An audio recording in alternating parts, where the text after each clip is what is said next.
समर्पण की प्रतिमूर्ति कौन है? यदि आप इस संसार में एक उदाहरण मांगे कि समर्पण किसे कहते हैं, इसे परिभाषित कीजिए। यदि समर्पण की आप परिभाषा मांगेंगे या चाहेंगे जानना, तो समर्पण की परिभाषा क्या है? पत्नी। पत्नी कौन है? समर्पण की परिभाषा है। कैसे? पत्नी समर्पण की परिभाषा है या नहीं? सिद्ध करो कैसे। हाँ,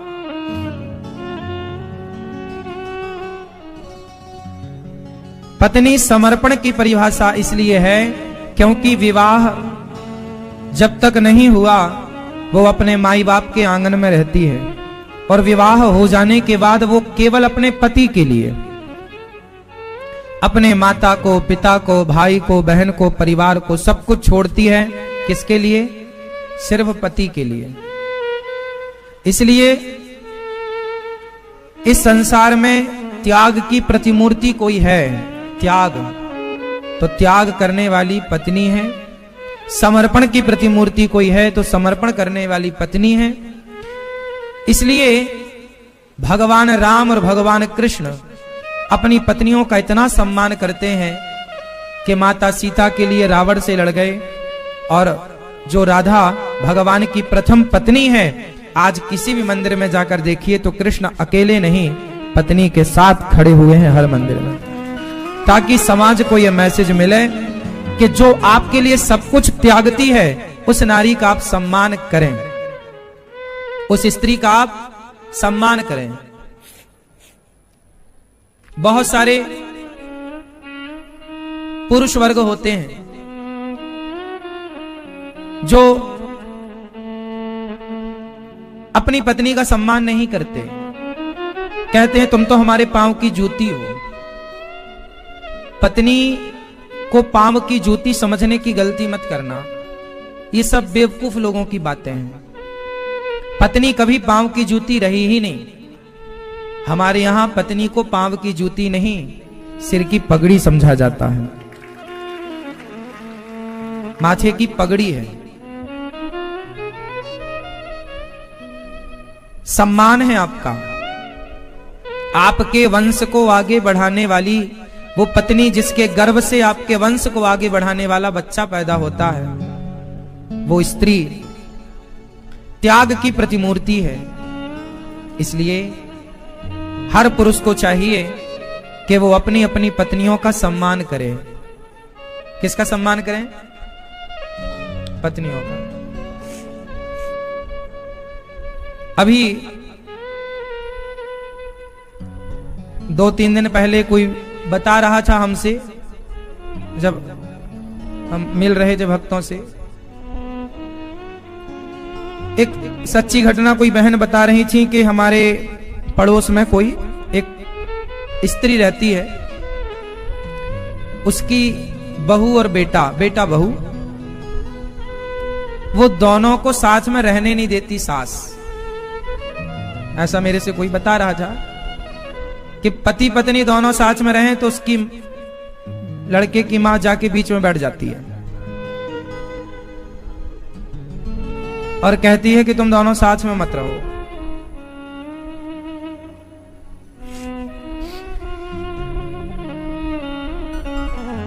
आज समाज में ना फूट डालने वाले लोग बहुत हैं। उन फूट डालने वालों में से आपके आसपास भी लोग हो सकते हैं। इसलिए कोशिश की जाए कि आप अपने रिश्तों को बेहतर रखें।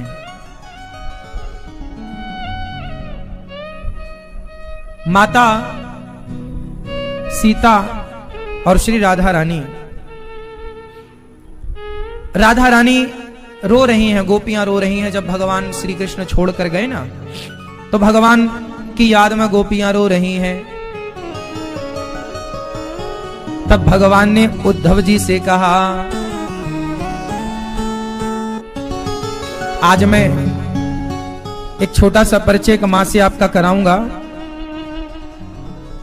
और फिर इसके बाद आगे की कथा में हम प्रवेश करेंगे।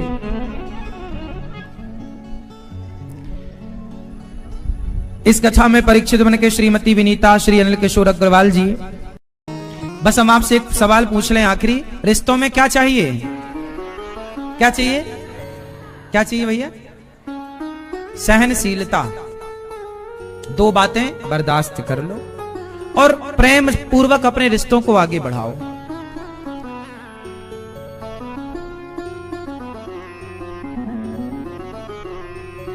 पुरुष का समझदार होना बहुत जरूरी है।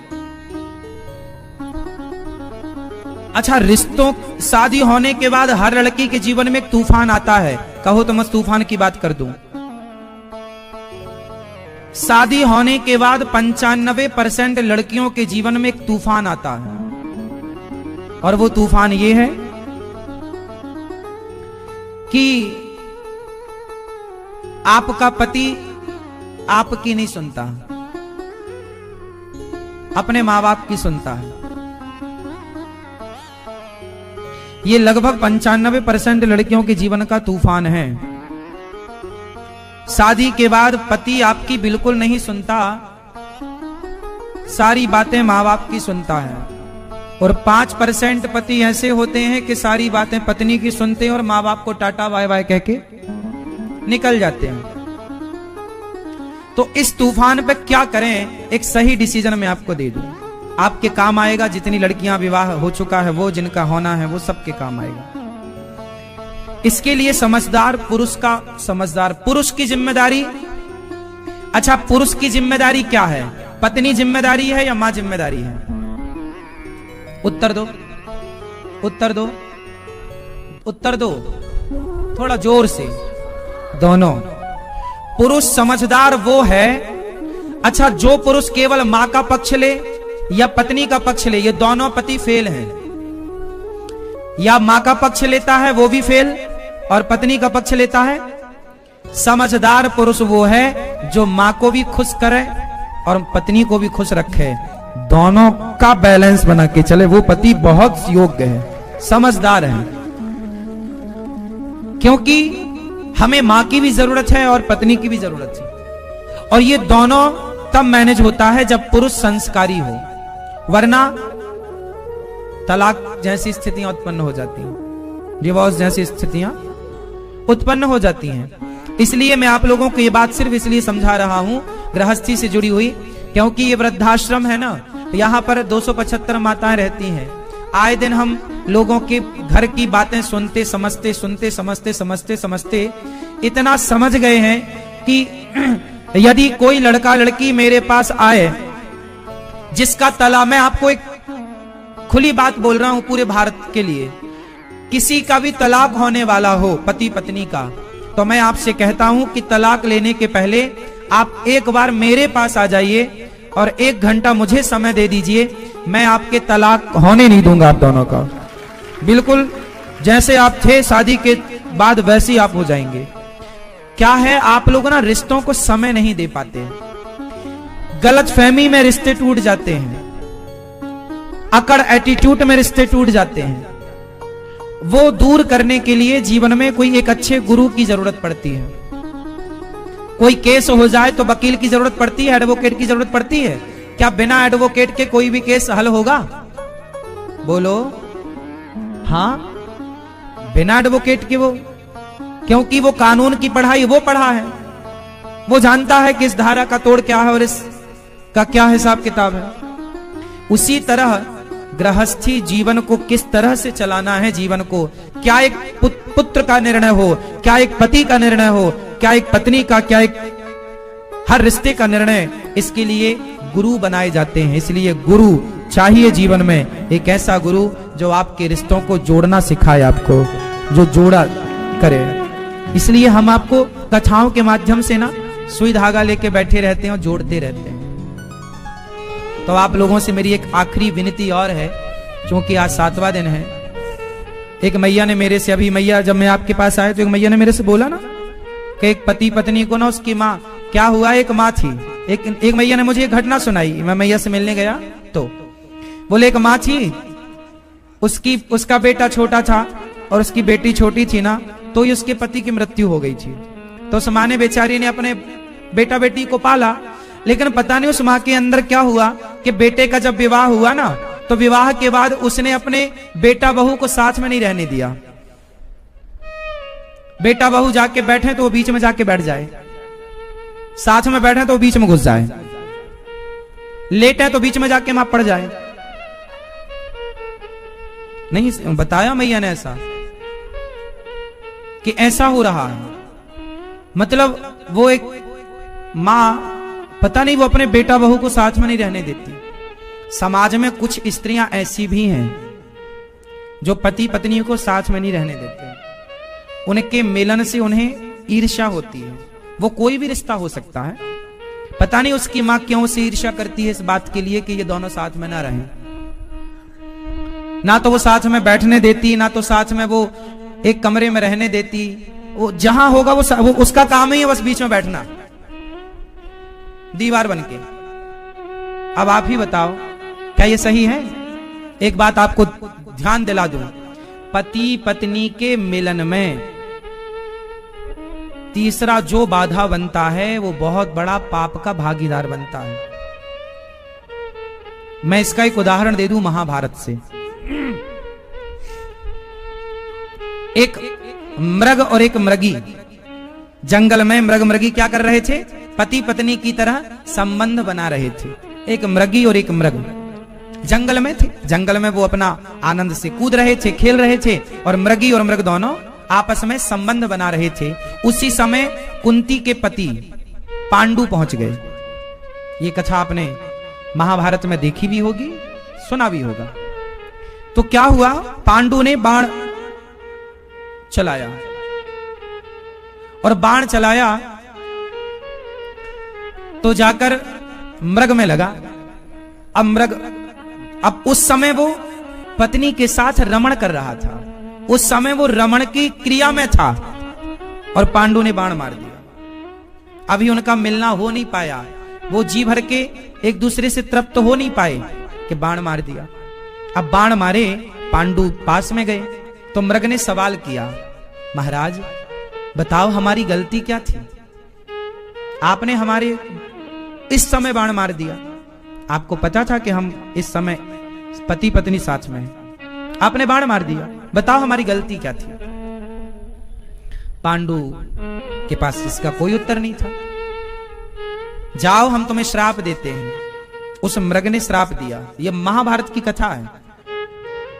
उन्होंने श्राप दिया कि जाओ, जब तुम अपनी पत्नी के साथ रमण करने का मन बनाओगे और पत्नी को तुम काम भाव से टच करोगे, स्पर्श करोगे, उसी क्षण तुम्हारी मृत्यु हो जाएगी। एक मृगी और एक मृग के संबंध में बाधा डाली तो पांडु की पत्नियां थी दो, कुंती और माद्री। जब ये श्राप लगा ना, उस समय दोनों पत्नियों के कोई बच्चा नहीं था। अब सोचिए कि बच्चा नहीं था और श्राप लग गया, बच्चा कैसे होगा? तब कुंती मां मंत्र जानती थी। उस मंत्र के प्रभाव से 3 मंत्र का प्रयोग कुंती मां ने किया तो युधिष्ठिर, अर्जुन और भीम पैदा हुए, और माद्री को 2 मंत्र दिए तो नकुल सहदेव माद्री से पैदा हुए। पांडु से नहीं हुआ एक भी बेटा। ये बात सुनी ना आप लोगों ने? देवताओं से हुआ। मंत्र दिया था दुर्वासा जी ने कुंती मां को कुंवारे में कि जब भी तुम ये मंत्र पढ़ोगी तो वो देवता आएगा और तुम्हें पुत्र देकर जाएगा। कुंवारे में पढ़ दिया था तो कर्ण हो गए थे सूर्य भगवान से, तो पानी में बहा दिया था। फिर 5 हुए, 2 माद्री के और 3 कुंती के। पांडु ने स्पर्श नहीं किया क्योंकि श्राप लग गया कि तुम टच करोगे, मतलब ऐसे तो टच कर सकते हैं, काम भाव से टच करोगे तो मर जाओगे। एक दिन माद्री माता स्नान करके कपड़े बदल रही थी तो उनके बदन को पांडु ने देख लिया, और जब उनके कम कपड़ों में उनके बदन को देखा तो उनके अंदर काम जागा, और जब काम जागा तो वो अपनी पत्नी माद्री की ओर बढ़े। पत्नी ने मना किया, स्वामी जी मत आइए मेरे पास, आप इस भाव से मत आइए मेरे पास, आपके प्राण निकल जाएंगे, आपको श्राप। पर कामांध हो गए। कामांध जब हुए पांडु और माद्री का स्पर्श किया, उसी क्षण उनकी मृत्यु हो गई। फिर उनके साथ माद्री जल करके सती हो गई। पर बच्चों की रक्षा के लिए कुंती बुआ ने सती होना सही नहीं समझा, और वो पांडवों की रक्षा के लिए फिर आगे की चर्चा आपको पता है, वही 5 पांडव कहलाए। मैंने ये छोटी सी कहानी सिर्फ इसलिए बताई कि आज जो पति पत्नी के बीच में जो भी बाधा बनता है, चाहे वो लड़के की माँ हो या लड़की की माँ हो, तुम पति पत्नी के संबंध में ना, यदि पति पत्नी एक कमरे में अकेले हैं तो भी उन्हें डिस्टर्ब मत करो। वो बैठे हैं, यदि पति पत्नी आपस में बगल में बैठे हैं, आसपास बैठे हैं, तो भी आप डिस्टर्ब मत करो। मतलब पति पत्नी के बीच में व्यवधान करने वाला कोई तीसरा, वो नरकगामी होता है, वो पाप का भागीदार होता है। ये बहुत बड़ा अपराध है। कुछ लोग पति पत्नी में लड़ाई कर, कुछ सासें कराती रहती हैं। कुछ सासों का काम है पति पत्नी में लड़ाई करा देना। कुछ सासें होती हैं ऐसी, सारी नहीं। ऐसी सासें नाली का कीड़ा बनने को तैयार रहे। कई बार तुम बहू से क्या बोलती हो, हमारा बेटा तो हमारे कब्जे में है। अरे बहू भी आपकी है और बेटा भी आपका है, तुम्हें दोनों को बनाए रखना है। अब सास, तुम ये ना कहो कि ये बेटा हमारा है तो बहू तुम्हारी नहीं है क्या? रिश्तों को बनाओ, जोड़ो, तोड़ने वाले शब्दों का प्रयोग बिल्कुल ना करो। पति पत्नी में, अच्छा, पति को भी चाहिए कि आप अपनी माँ की भी बात सुने, पत्नी की भी बात सुने, पर ये जरूर ध्यान में रखें, आपको ये तो पता होता ही है कि सही कौन है और गलत कौन है। इसलिए आप साथ सही का दें, पर माँ का ख्याल रखें और माँ की सेवा करें। मतलब कुल मिला के ना, रिश्ते, कोई भी रिश्ता तोड़ना नहीं है। गलतियां किसी की भी हो, चुपचाप अपने रिश्तों को प्यार से आगे बढ़ाना है। इसलिए मैं इन रिश्तों की बातें इसलिए करता रहता हूं ताकि आप लोगों के रिश्ते अच्छे रहें। या एक बात और बता दो मेरी माँ, जिनके रिश्ते अच्छे होते हैं ना, उन्हीं का मन भगवान में भी लगता है। आपके पति पत्नी में अच्छे संबंध है, माँ बेटे में अच्छा रिश्ता है, भाई भाई में अच्छा रिश्ता है, तो फिर आपको कथा सुनने में भी अच्छा लगेगा, पूजा करना भी अच्छा लगेगा। और पति पत्नी में जरा खटापटी हुई तो आप कथा में बैठे जरूर हैं, पर ध्यान कहीं और रहेगा। आप पूजा कर ही नहीं पाएंगे, क्योंकि पूजा करने के लिए मन की एकाग्रता चाहिए, और मन एकाग्र तब होगा जब आपके रिश्ते बेहतर हो। हाँ या ना? इसलिए हम कथा में रिश्तों की बातें ज्यादा करते हैं। क्यों? क्योंकि रिश्ते अच्छे होंगे तो मन भगवान में अच्छा लगेगा। यदि रिश्ते अच्छे नहीं होंगे तो भगवान में भी मन अच्छा नहीं लगेगा। इसलिए समझदार पति बनो, समझदार पत्नी बनो और समझदार सास बनो। एक मध्य प्रदेश की एक मेरे पास एक सास आई, आज के बहुत समय पहले प्रश्नोत्तरी में उन्होंने पूछा। उन्होंने कहा, महाराज जी मैं सास हूं, अब मेरी बहू मुझे बहुत तंग करती है, लेकिन मुझे दुख नहीं है इस बात का। मैंने कहा क्यों, आप तो अजब बात कर रही हो। बोले महाराज जी वो मेरा हिसाब चुक रहा है। मैंने ऐसा क्यों? तो उसने माँ ने बताया, बिल्कुल सच्ची घटना, मैं तो देखो जो रियल अनुभव है वो शेयर कर रहा हूं, बिल्कुल सच्ची बात है। एक माँ ने मेरे से बोला, महाराज जी मेरी बहू मुझे बहुत परेशान करती है, लेकिन मैं जरा भी दुखी नहीं हूं, मैं रत्ती भर परेशान नहीं हूं। क्यों? क्योंकि जब मेरी बहू आई तो मैंने उसे खूब परेशान किया था। जब मेरी बहू आई नहीं तो मैंने अपनी बहू को, अच्छा सासें भी अपना रुतबा खूब दिखाती हैं, मैं सास हूं, तेरी नौकरानी हूं क्या, सब मेरा कहा होगा, मैं सास हूं। ऐसे ही उस सास ने भी खूब रुतबा दिखाया, पर समय तो सबका आता है। अब सास सारी जिंदगी थोड़ी शरीर ठीक रहता है। सास हो गई बूढ़ी, और जब सास बुढ़ी हुई और सारा समय बदला, तब फिर बहू ने बदला लिया। जिस जिस चीज को सास ने उसे मोहताज किया था, उसी चीज के लिए बहू ने भी उसे मोहताज किया। लेकिन वो सास समझदार थी, उसने कहा कि मेरी बहू मेरे साथ वही व्यवहार कर रही है जो मैंने उसके साथ किया। इस बात का पछतावा इस बात का नहीं है कि मेरी बहू मेरे साथ बुरा व्यवहार कर रही है, पछतावा इसका है कि मैंने उसके साथ अच्छा व्यवहार क्यों नहीं किया। अच्छा ये बताओ जरा, एक छोटा सा प्रश्न कर लूं, फिर मैं इस पूरे मैटर को खत्म करूं। गलती सासों की होती है कि बहुओं की? शुरुआत किससे होती है? मैया, ये हम उत्तर नहीं दे सकते, ना तो हम सास हैं ना तो हम बहू हैं। बस आप लोग ये मुझे कंफर्म कराओ, सारी सासें और बहुएं मिलके, कि गलती पहली किसकी होती है? गलती कौन करता है, सास या बहू? गलती किसकी होती है? ये मैया बताएंगी, बूढ़ी यही दिख रही हैं हमें। मैया, गलती किसकी होती है? सास की। पहली शुरुआती गलतियां किसकी होती हैं, सासों की या बहुओं की? हाँ? नहीं, ज्यादा गलती, शुरुआत गलतियों की कौन करता है? किसी घर में सास करती है, किसी घर में बहू करती है। ये मैया अच्छा बैलेंस बना के चल रही है। अच्छा आप बताओ बेटा, यहां गलती किसकी होती है पहली? हाँ, सास अगल बगल है लगता है। बढ़िया है, अच्छा है। सास बिल्कुल बासी में बैठी है, और जरा कह दे कि सास की गलती होती है तो लग जाएगी क्लास। हम समझ रहे हैं भावनाओं को। अच्छा, जिनकी सास अगल बगल नहीं हो वो बोल दो। देखो, बहू तो बेटी है, और आपकी बेटी को गोल गोल रोटी बनानी नहीं आती तो आप ताने थोड़ी मारती हो, आप तो उसे समझाती हो। आपकी बहू को आपकी बेटी को दाल बनानी नहीं आए, साग बनानी नहीं, तो आप क्या करती हो? ताने मारती हो क्या? समझाती हो। ऐसी बहू किसी की बेटी है, अब वो उस घर से इस घर आई है तो उसे बेटी की तरह रखो, और बेटी की तरह वो गलती करे तो सिखाओ। ताने मत, ताने मैया बिल्कुल ना मारा करो। ताने मारोगी तो ताने ना बिल्कुल अंदर घुसते हैं। फिर बहू याद कर लेती, बुढ़िया होगी, बुढ़िया सुनाऊंगी तुझे, रुक जा, आएगा मेरा भी समय। क्योंकि समय तो सबका ही आना है, परिवर्तनशील संसार है ना। चढ़ता सूरज धीरे धीरे ढलता है। हाँ, इसलिए ताने नहीं, बहू बेटी है, प्यार से बेटी की तरह रखो, प्यार से।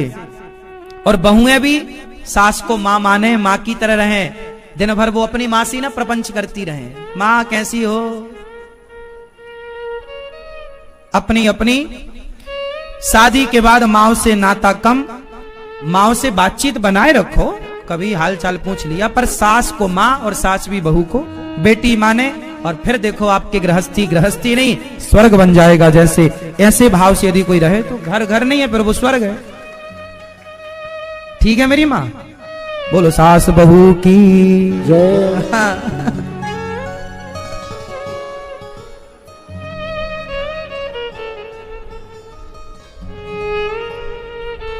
पति पत्नी की जय।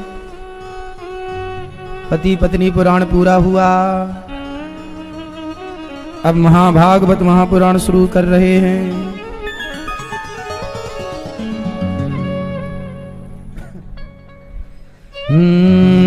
कहा घनश्याम ने उद्धव से, प्रत्येक रानी से 10-10 बेटा पैदा हुआ, 10-10 बेटे। बहुपुत्र लाभम।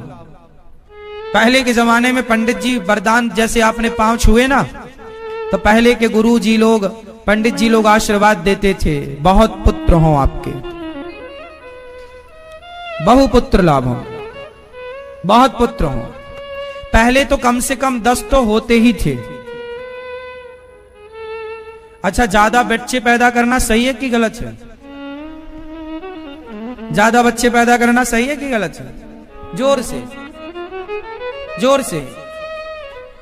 मैया, कितने बच्चे पैदा करने चाहिए? कितने?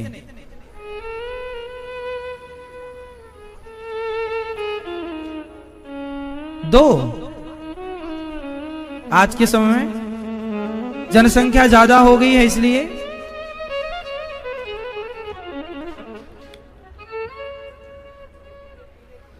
2 बेटा हो 2 बेटियां हो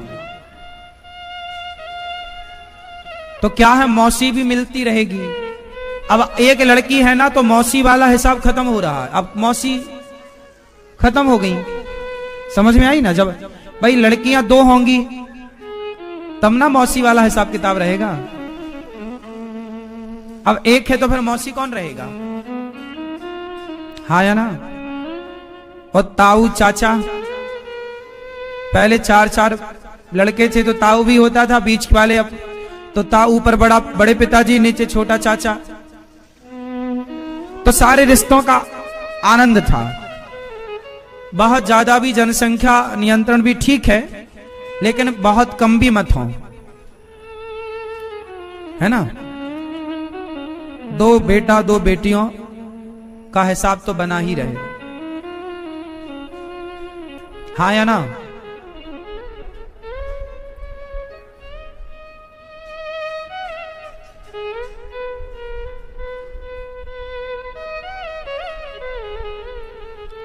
भगवान के 10 बेटा और 1 बेटी हुई, एक रानी से टोटल 16,108 तो बेटियां हुई, और 16,108 गुणित आप 10 कर लो तो बेटों की संख्या आएगी।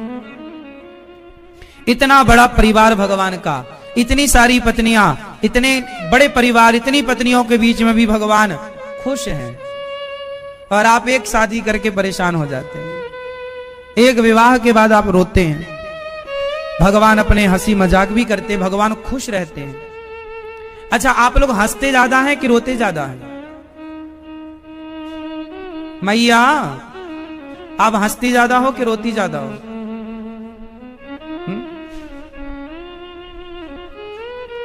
आप हंसते कम हो। कोई भी आया, रिश्तेदार आए तो बहू का रोना रोने लग गए, सास का रोना रोने लग गए, पति का रोना, पत्नी का रोना, लोगों का रोना रोने लग गए। कोई भी कहीं भी बैठे हैं बस रो रहे हैं, उसके नाम से उसके नाम से रो रहे हैं। अरे थोड़ा हंसा करो मेरी मां, प्रसन्न रहा करो। हंसना बहुत अच्छी चीज है, तमाम बीमारियां खत्म हो जाती हैं हंसने से। तो आप कितने लोग हंसते हैं? आप आखिरी बार कब हंसे खिलखिला के? हाँ, शादी के बाद नहीं हंसे? शादी के बाद आप नहीं हंसे? हंसे? हंस लो। पत्नी की विदा हुई तो गाड़ी में बैठी हुई पत्नी रो रही थी, तो पति बोला क्यों रो रही हो? पत्नी बोली रोने लेने दीजिए हमें, क्योंकि हमारा रोना पूरा होने के बाद फिर आपका रोना स्टार्ट होगा, इसलिए हमें रोने दीजिए। अभी हम रो रही हैं, कल से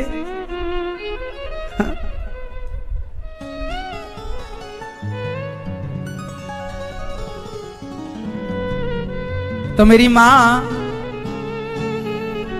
आप भी मुस्कुराया करिए, हंसा करिए। भगवान कृष्ण के पुत्र हैं प्रद्युम्न, प्रद्युम्न के पुत्र हैं अनिरुद्ध। अनिरुद्ध का विवाह उषा से हुआ, बाणासुर का उद्धार बाणासुर पर कृपा भगवान ने की। और राजा नृग ने गौदान दिया, बहुत सारी गायों का दान दिया, जिसके कारण भगवान कृष्ण का दर्शन हुआ।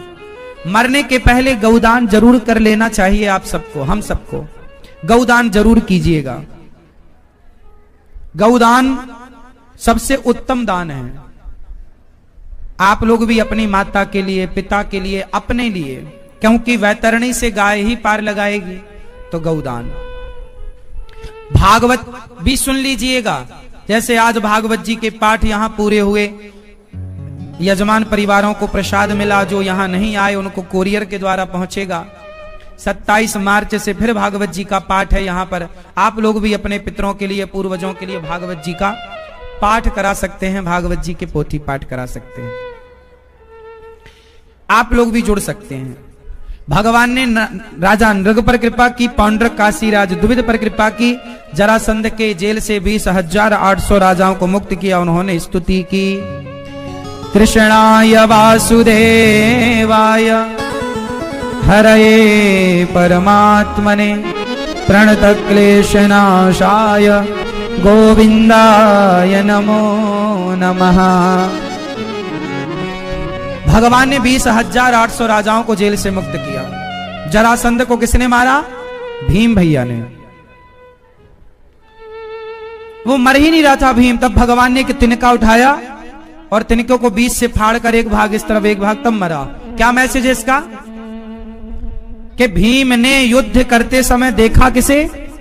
भगवान को। जो काम करते समय नजरें भगवान में रखेंगे वो सफल हो जाएंगे, जो काम करते समय भगवान को भूल जाएंगे वो असफल हो जाएंगे। इसलिए काम करना बुरा नहीं है, काम करते समय नजरें भगवान में।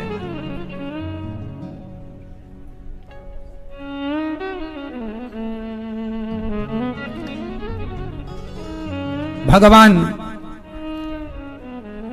धर्मराज युधिष्ठिर के यज्ञ को पूरा कराते हैं। धर्मराज युधिष्ठिर का यज्ञ पूरा हुआ, सबको भोजन कराया। एक आदमी ने भोजन नहीं किया, तब तक उनका यज्ञ पूरा नहीं हुआ। जंगल से लेकर आए, एक सज्जन संत थे, उनको लाए, जब भोजन कराया तब उनका यज्ञ पूरा हुआ। इसलिए अन्नदान करना ही सबसे बड़ा यज्ञ है। हमारे हिंदू धर्म में कोई भी शुभ कार्य तब तक पूरा नहीं होता जब तक भंडारा ना हो। आप समझ रहे हैं? आप बेटी का विवाह भी करते हैं तो सारे समाज को खाने पे बुलाते हैं, भंडारा ही तो है। पिताजी की 13वीं होती है, सारे समाज को आप बुलाकर खिलाते पिलाते हैं, भंडारा ही तो है, लंगर भंडारा। बच्चे का जन्मदिन होता है, आप सबको बुला के भोजन प्रसादी कराते हैं, हाँ या ना? मतलब हर उत्सव में आप क्या करते हैं? सबको प्रसाद पवाते हैं, क्योंकि अन्नदान ही सबसे बड़ा दान है। उस अन्नदान से ही आगे सबको पुण्य की प्राप्ति होगी। बच्चे के नाम से भंडारा हुआ तो बच्चे का यश कीर्ति बढ़ेगी। पितरों के नाम से कोई खाएगा तो पितरों की सदगति होगी। आप अपने नाम से कोई अन्नदान करेंगे तो आपका यश कीर्ति बढ़ेगा, धन धान्य बढ़ेगा। तो अन्नदान श्रेष्ठ दान है। भगवान के एक परम भक्त का नाम है सुदामा। सुदामा शब्द का अर्थ करिए जरा। सु मतलब सुदामा, सु मतलब सुंदर, सुंदर दाम। जिसके पास सुंदर धन हो, कौन सा सुंदर? श्याम सुंदर जैसा धन हो, वो सुदामा। सुदामा के पास धन कौन था? कृष्ण। पायो जी मैंने राम रतन धन पायो। मीराबाई कहती है मेरा धन तो राम है। ऐसे भक्त का धन, हमारो धन राधा श्री राधा श्री राधा। भक्तों का धन कौन? भक्तों का धन, भक्तों का धन भगवान है। इसलिए भगवान के ही भरोसे रहा करो मेरी मां। खूब नाम जप किया करो, संसार से मन हटाओ, खूब बढ़िया नाम जपो सुदामा की तरह। सुदामा जिनके मित्र कृष्ण हो, जिनके पास कृष्ण जैसा धन हो, वो सुदामा। अच्छा, सुदामा गरीब थे या नहीं? उत्तर थे, हाँ या ना? थे। सुदामा के पास खाने को रोटियां नहीं थी, ये बात ठीक है। पहनने को कपड़े नहीं थे, ये बात सही है। पर आध्यात्म की दृष्टि से देखा जाए तो जिसे इच्छा है धन की, जैसे आपके पास कपड़े नहीं हैं, खाने को नहीं है, लेकिन आपकी इच्छा है कि कपड़े होते तो पहनता, खाने को होते तो चक्क खाता। अच्छा ये बताओ, जिसके पास नहीं है पर उसकी इच्छा है, और एक ऐसा भी है जिसके पास नहीं है और इच्छा भी नहीं है। एक वो होते हैं जिनके पास नहीं है पर इच्छा है, धन नहीं है पर इच्छा है, और एक दूसरे वो होते हैं जिनके पास धन नहीं है पर इच्छा भी नहीं है। इन दोनों में कौन सुखी है? जिसके पास धन नहीं है पर इच्छा है, या वो जिसके पास धन नहीं है पर इच्छा भी? तो सुदामा जी वो थे कि धन नहीं था, इच्छा भी नहीं थी। यदि इच्छा होती तो गरीब माने जाते कि भाई गरीब है, क्योंकि इच्छा तो है। लेकिन सुदामा ऐसे थे कि धन नहीं था, रोटी नहीं, कपड़ा नहीं, पर इच्छा भी नहीं थी, क्योंकि मन तो भगवान में लगा था। इसलिए ये नहीं कहा जा सकता, व्यवहार में तो यही कहा जाएगा कि वो गरीब थे, पर जब डीप में घुसेंगे, उस समझेंगे उस बात को, तो भाई गरीब कैसे कोई कह, हमें तो चाह है ही नहीं ना। अब संतों के पास कुछ नहीं होता, खाए पिए मस्त चल रहे हैं, तो भाई उन्हें गरीब नहीं कह सकते, क्योंकि उनकी इच्छा है ही नहीं। बहुत सारे संत ऐसे हैं जो पैसा लेते ही नहीं। नर्मदा के तट पर एक संत जी हैं, सियाराम बाबा। उनको आप 100 रुपए देंगे ना तो 90 रुपए वापस कर देंगे, सिर्फ 10 रुपए लेंगे। 1000 देंगे ना तो 990 रुपए वापस कर देंगे, सिर्फ 10 रुपए लेंगे। 1 लाख देंगे ना तो 99,990 रुपए वापस कर देंगे, 10 रुपए लेंगे। वो 10 रुपए से ज्यादा नहीं लेते, और 10 रुपए भी केवल इसलिए लेते हैं कि नर्मदा वासियों को वो भोजन की सेवा कराते रहते हैं।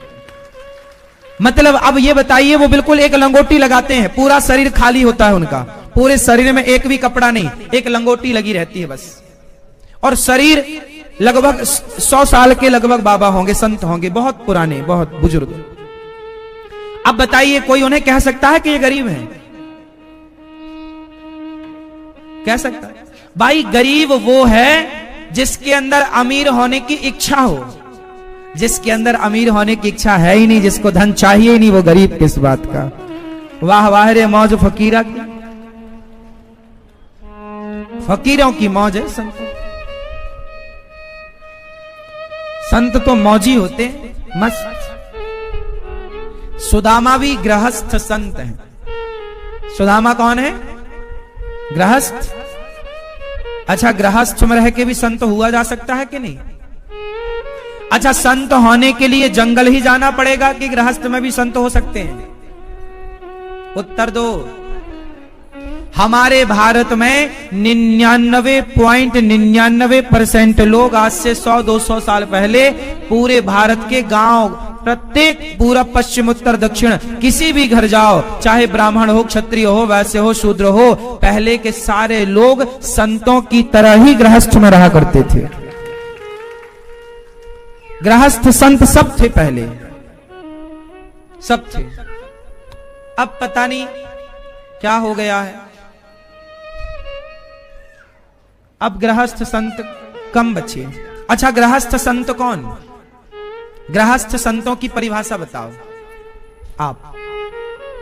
आप गृहस्थी में आ गए ना, तो गृहस्थी में कैसे रहोगे? संतों की तरह। कैसे? गृहस्थ के द्वार से कभी कोई भूखा ना जाए। राम इतना दीजिए जामे कुटुंब समाए, मैं भी भूखा ना रहूं, कोई साधु ना भूखा। मैया सुन रही हो मेरी मां? गृहस्थाश्रम का धर्म है आपके द्वार से कोई भूखा ना जाए।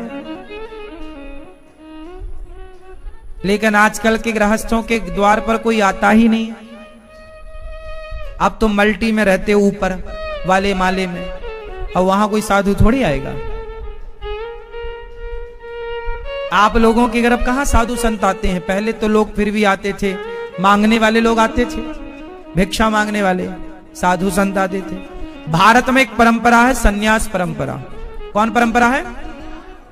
सन्यासी होता ना, सन्यासी को बनाकर खाने का अधिकार नहीं है। सन्यासी भिक्षा मांग कर ही खाएगा। सन्यासी भिक्षा, ये परंपरा है कि वो भजन, वो खाएगा और भजन करेगा। वो कहां बनाएगा? चूल्हा चक्की कहां वो इकट्ठी? वही बनाने में झंझट ज्यादा है। बना बनाया मिल जाए तो खाओ पियो भजन करो। तो गृहस्थ बनाता है, और गृहस्थ के द्वार पर सन्यासी यदि खाता है तो फिर वो गृहस्थ का भिक्षा देना सार्थक है, खाना कमाना सब सफल है। लेकिन आप लोगों ने ना एक काम गलत किया। आपके द्वार पर जब कोई साधु संत भिक्षा मांगने आते थे तो आप में से कुछ लोग बोल देते थे, जी बाबा कमा के तुम खा नहीं सकते। अरे सन्यासी कमाएगा थोड़ी। हमारे यहां 4 आश्रम है, गृहस्थ के बाद वानप्रस्थ, गृहस्थ के बाद ब्रह्मचर्य, के बाद गृहस्थ, गृहस्थ के बाद वानप्रस्थ, और वानप्रस्थ के बाद सन्यास। तो सन्यासी तो तब बनेगा ना जब कमा धमा के सबसे निवृत्त हो चुका होगा। अब उसका तो उद्देश्य केवल भगवत प्राप्ति है। अब वो कमाएगा थोड़ी, कमा लिया बहुत पहले, अब तो भिक्षा मांग कर अपना भजन करेगा। ये सबके लिए रास्ता है। लेकिन अब कौन सन्यासी बने और कौन द्वार पे आए अतिथि को दे? तो आजकल गृहस्थ संत कम है। गृहस्थ संत वो है जो पति पत्नी दोनों भगवान की सेवा करते हैं, पति पत्नी भगवान का चिंतन करते हैं, उनके बच्चे चिंतन करें भगवान का, पढ़ें लिखें, नाम यश कीर्ति कमाओ, खूब पैसा कमाओ, पर आपके द्वार पर आपके घर पर साधु संतों की सेवा होती रहे, संतों के चरण पढ़ते रहें। घर ऐसा होना, आजकल के घरों में ना कुत्तों के चरण तो पढ़ते हैं, साधु संतों के चरण नहीं पढ़ते। हर अमावस्या पूर्णिमा को महीने में एक बार अपने गांव के, अपने आसपास के साधु संतों को, ब्राह्मणों को बुलाया करो, भोजन कराया करो। अमावस पूर्णिमा को कुछ दान दक्षिणा देकर संतों को, ब्राह्मणों को विदा किया करो। इसी बहाने आपके घर में संत ब्राह्मणों के चरण पड़ते रहेंगे। कोई दीन दुखी गरीब जरूरतमंद को भोजन खिलाते पिलाते रहो, ये पुण्य है मेरी माँ। गौरी गोपाल आश्रम में 12 महीने हजारों संतों के रोज चरण पड़ते हैं, रोज आते हैं संत, और यहाँ सबको भिक्षा अन्नदान होती है। ये सभी संत क्या लेने आते हैं? भिक्षा।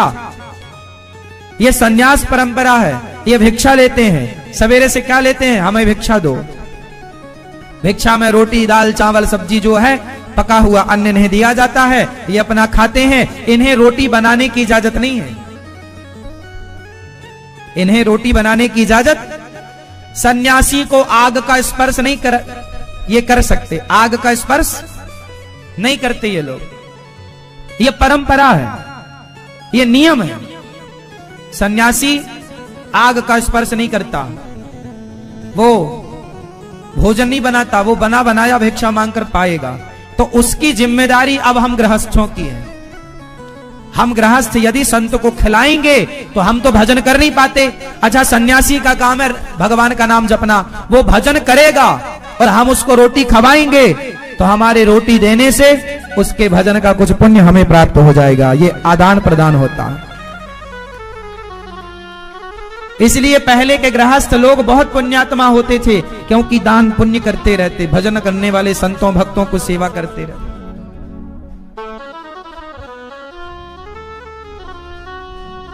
आजकल कोई शुभ कार्य करते ही नहीं है ज्यादा। आप लोग तो करते हैं कुछ कुछ, बाकी लोगों की हम बात कर रहे हैं।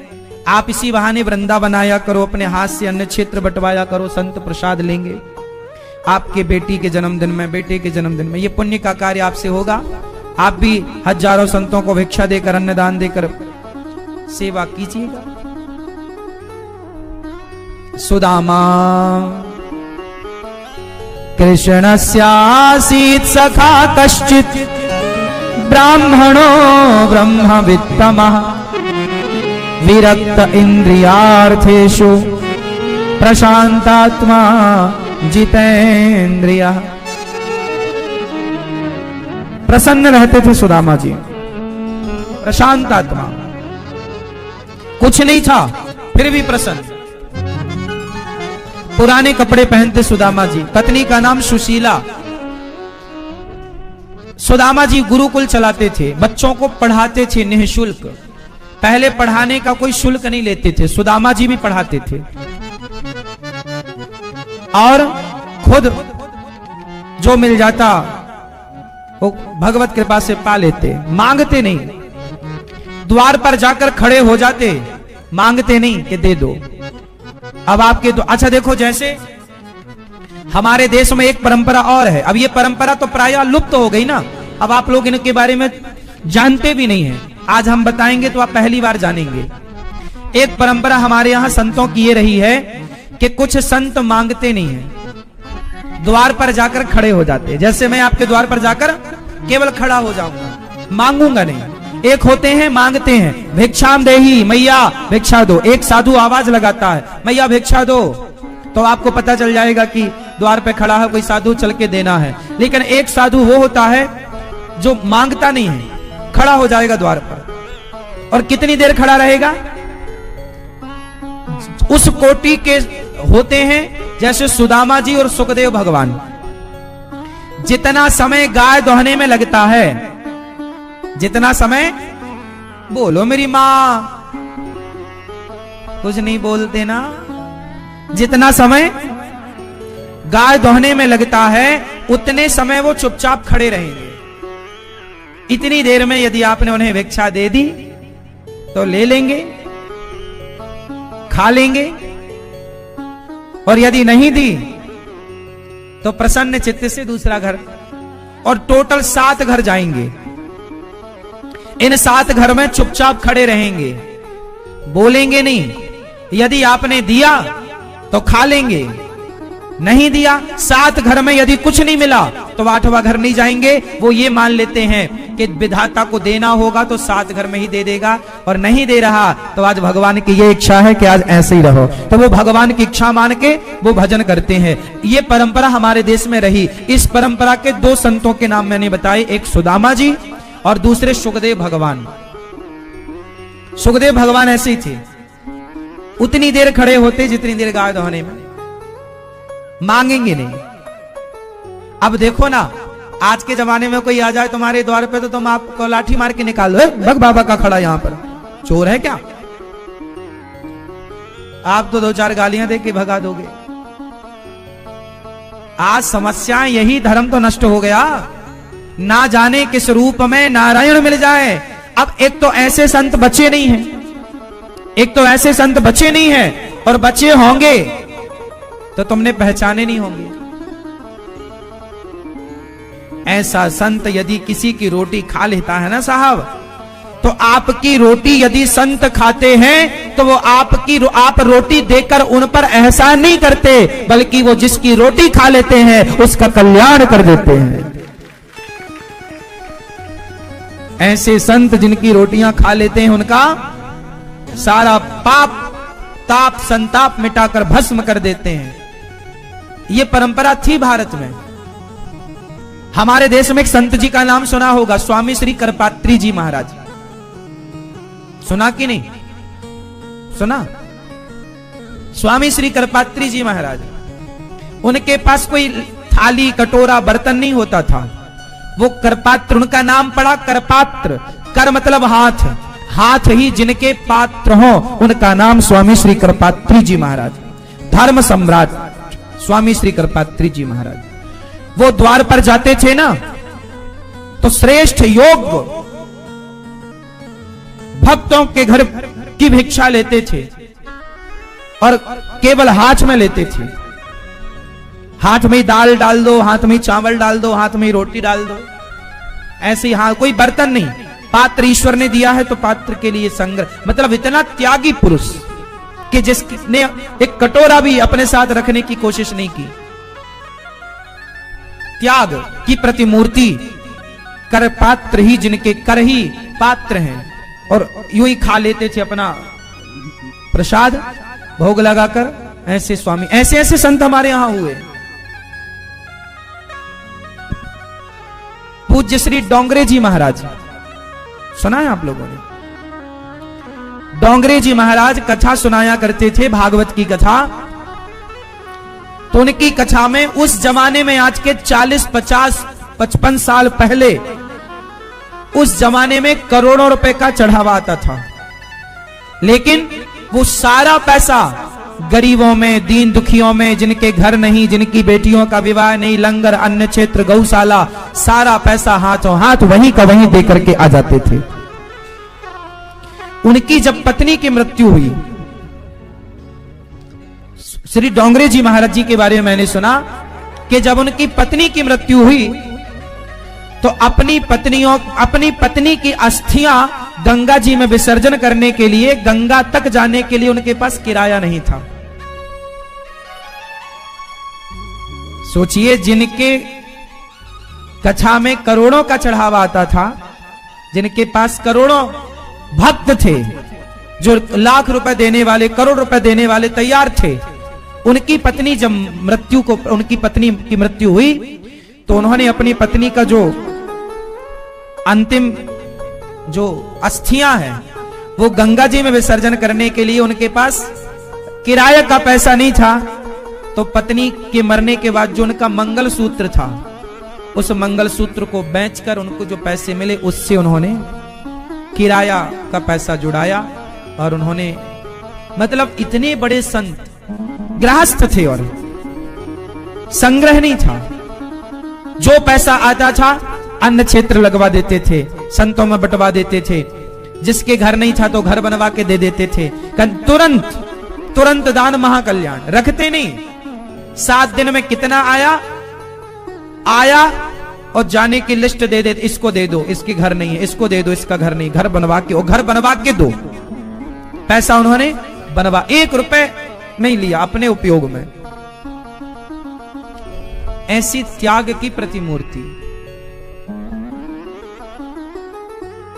इसलिए जीवन में जो पुण्य हम करते हैं, ऐसे महापुरुषों के पुण्य से ही हम अपने जीवन में कुछ सीखते हैं। जब मैंने ऐसे महापुरुषों का चरित्र सुना और पढ़ा, तो इन महापुरुषों के चरित्र ने मेरे जीवन में बहुत कुछ बदलाव किया, और इन्हीं महापुरुष के आचरण पर मैं चल रहा हूं। जब हमारे संत जो कमाते थे सब सेवा में लगाते थे, उसी राह पर मैं भी सोचा कि मैं भी कुछ चल कर देखूं।